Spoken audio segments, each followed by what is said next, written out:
Nitwa Mwami. Iyi ni Mwami Hustles. Pi Network izagaragara Pi DEX nk'urufatiro rw'ubukungu bwa WEB3 muri ecosystem yayo ya Mainnet. Menya imikorere yayo, amahirwe itanga n'ingaruka ishobora kugira mu isi ya crypto na WEB3.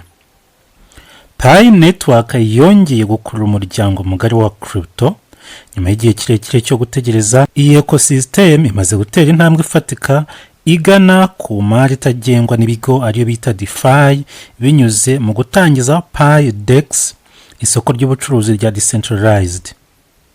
Iri soko rifatwa nk'ishingiro ry'iterambere rya Defi muri Pi Network, kandi itangizwa ryayo ntigarukira ku kongerera feature nshya gusa muri projet, ahubwo ni ikimenyetso gikomeye cy'uko Pi Network itangiye gushyira mu bikorwa icyerekezo cyayo cyo kubaka ejo hazaza ha WEB3 yisanzuye kandi itagengwa n'ikigo kimwe. Amakuru ajyanye na Pi DEX yakiranywe cyane ku mbuga nkoranyambaga, by'umwihariko binyuze mu butumwa bwashyizwe ahagaragara n'abakoresha Twitter bakaba banakurikira hafi Pi Network. Ubwo butumwa bwagaragaje ko Pi DEX ishobora gufasha abapioneer gucuruza tokens, kongeramo no gukuramo liquidity, guhanga no kugerageza tokens nshya, ndetse no kugerageza ibikoresho bitandukanye bya Defi. Ibi byatumye habaho ibyishimo byinshi mu bapioneer kuko byagaragaje intambwe ya mbere igana ku mikorere yuzuye ya Defi kuri Mainnet ya Pi Network.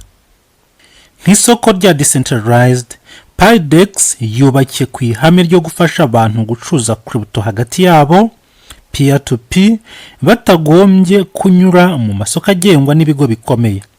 Ibi bihura neza n'indangagaciro za blockchain zirimo transparency, umutekano no kutiharirwa n'uruhande rumwe. Binyuze muri Pi DEX, abakoresha Pi Network ntibagikeneye kwishingikiriza ku masoko yo hanze agenzurwa n'abandi, bikaba ari intambwe rero ikomeye igaragaza Pi coin nk'ifaranga rifite akamaro nyako. Kimwe mu by'ingenzi Pi DEX itanga ni token swapping, ifasha abapioneer guhererekanya tokens zitandukanye zubatswe muri Pi Network mu buryo bworoshye. Ibi bifungura amahirwe mashya ku badeveloper banashaka gushyira ahagaragara tokens zabo, bikanaha abayikoresha uburyo bworoshye bwo kubona umutungo w'ikoranabuhanga utandukanye muri ecosystem imwe. Mu rwego rwa WEB3, iyi mikorere ni inkingi ikomeye mu kubaka ubukungu butagengwa n'imbibi z'ibihugu cyangwa ibigo.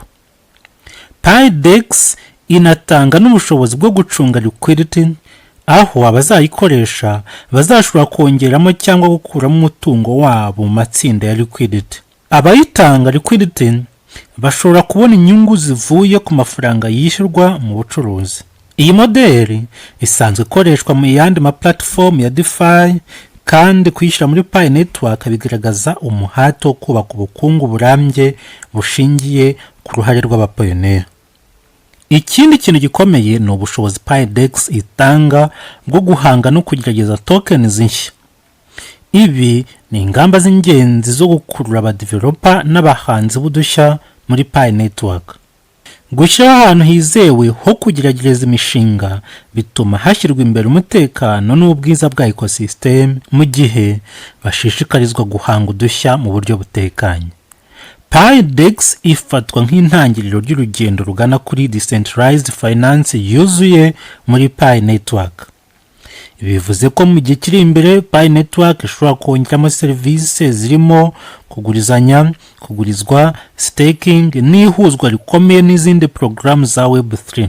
Ibi bishyizwe mu bikorwa neza, Pi Network ishobora kwihagararaho nk'umukinnyi ukomeye mu isi ya Defi ku rwego mpuzamahanga. Ku bakurikirana isi ya crypto, iyi ntambwe isubiza bimwe mu bibazo byari bimaze igihe byibazwa kuri Pi Network, cyane cyane ku bijyanye n'umuvuduko wishyirwa mu bikorwa ry'icyerekezo cyayo.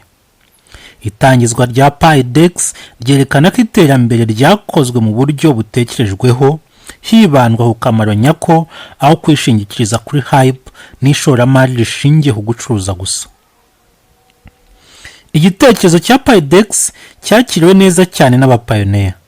Benshi babifata nk'intangiriro y'agaciro k'ubukungu nyabwo bwa Pi Network.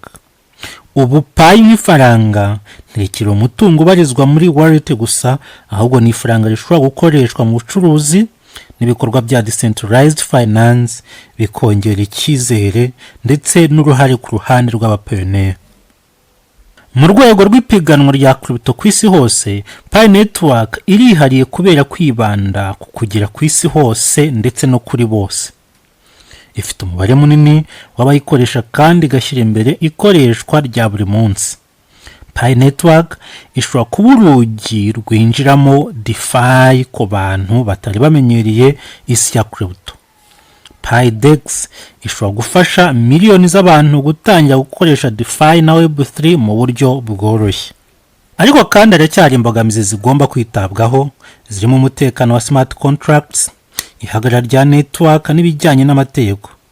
Defi izwiho ibyago byinshi, bityo hakenewe igeragezwa rikomeza, audit n'iterambere rikorwa mu byiciro kugira ngo Pi DEX ikure mu buryo butekanye kandi burambye.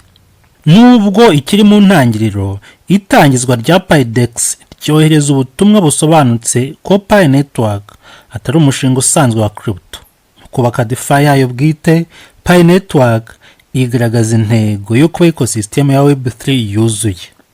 Ibi bigenze neza, Pi Network ishobora guhindura uko abantu babona nuko bakoresha crypto mu buzima bwabo bwa buri munsi.